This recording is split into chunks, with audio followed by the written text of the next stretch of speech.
സർക്കാരിൻ്റെ അതൃപ്തി ഏതായാലും ചാർജ് ഷീറ്റ് ഈ മാസം ഉണ്ടാവുമെന്നാണ് നോക്കി. ഈ മാസം കണ്ടില്ലെങ്കിൽ സർക്കാരിൻ്റെ അതൃപ്തി സർക്കാർ അറിയിക്കും. സംശയമൊന്നും അക്കാര്യത്തില്ല. ഇതിങ്ങനെ ഇഴഞ്ഞു പോകുന്നത് വെറും കാഴ്ചക്കാരെ പോലെ നോക്കി നിൽക്കാൻ സർക്കാരിന് കഴിയില്ല. ഇങ്ങനെ ഓരോ ദിവസങ്ങളായിട്ട് ഓരോ അറസ്റ്റ് എന്നല്ലാതെ ഒരു ഫൈനൽ കുറ്റപത്രം എന്നാണ് സമർപ്പിക്കുക എന്നുള്ളതിനെക്കുറിച്ച് ഇപ്പോഴും യാതൊരു ഐഡിയ ഇല്ല.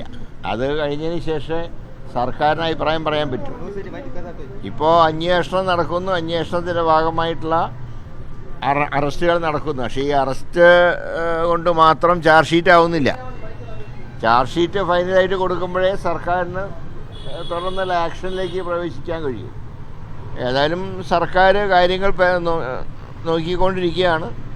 എന്നാണ് ഫൈനലായിട്ടുള്ള ചാർജ് ഷീറ്റ് കൊടുക്കുക എന്നുള്ളതാണ് ഞങ്ങൾക്ക് അറിയാനുള്ളത്.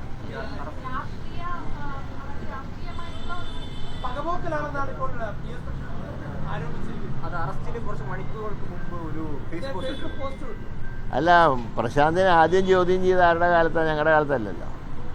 പ്രശാന്തിൻ്റെ നേതാവ് മുഖ്യമന്ത്രി ആയിരിക്കുമ്പോഴാണ് ആദ്യം ചോദ്യം ചെയ്യുന്നത്. ആ ചോദ്യം ചെയ്യലിൻ്റെ അടിസ്ഥാനത്തിലായിരിക്കാം ഇപ്പോഴത്തെ നടപടി എന്ന് പറയുന്നത്. ഞങ്ങൾ ഈ ഒരു കാര്യത്തിൽ ഇടപെട്ടിട്ടില്ല. ഞങ്ങൾ ഈ അന്വേഷണ ഉദ്യോഗസ്ഥന്മാരെ ആരെയും ഞങ്ങൾ വിളിച്ചു വരുത്തിയിട്ടില്ല. അവരോട് ഞങ്ങൾ അഭിപ്രായം ചോദിച്ചിട്ടില്ല. പക്ഷേ ഇങ്ങനെ ഇഴഞ്ഞു പോകുന്നതിൽ സർക്കാരിന് അസംതൃപ്തിയുണ്ട്. അത് ഞാൻ പലതവണ രേഖപ്പെടുത്തിയിട്ടുണ്ട്. ഫൈനൽ ചാർജ് ഷീറ്റ് വന്നതിന് ശേഷം മാത്രം തുടർ നടപടികളിലേക്ക് സർക്കാർ പ്രവേശിക്കും. തീർച്ചയായിട്ടും സർക്കാരിനെ സംബന്ധിച്ച് ഇതിൽ അസംതൃപ്തിയുണ്ട്.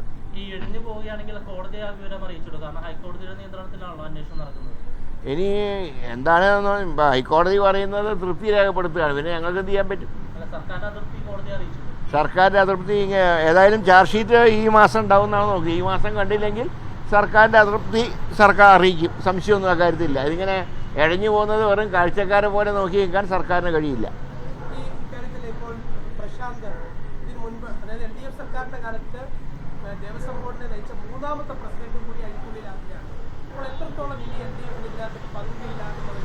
അല്ല, പങ്കില്ലാതിനി അവർക്ക് പറയാൻ കഴിയില്ലല്ലോ. ഈ നടപടികളൊക്കെ കഴിഞ്ഞ സർക്കാരിൻ്റെ കാലത്ത് ആരംഭിച്ച നടപടികളുടെ ഭാഗമാണ്. അതിൻ്റെ തുടർച്ചയാണ്.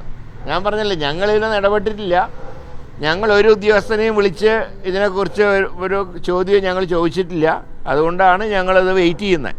പക്ഷേ ഈ മാസം കൊണ്ടും ചാർജ് ഷീറ്റ് കൊടുക്കാൻ താമസിച്ചാൽ സ്വാഭാവികമായിട്ടും സർക്കാരിൻ്റേതായിട്ടുള്ള അസംതൃപ്തി കോടതി അറിയിക്കേണ്ടി വരും. ഞങ്ങൾ വെയിറ്റ് ചെയ്യാണ്. 31-ാം തീയതി വരെ എന്ത് സംഭവിക്കുമെന്ന് ഞങ്ങൾ നോക്കിക്കൊണ്ടിരിക്കും.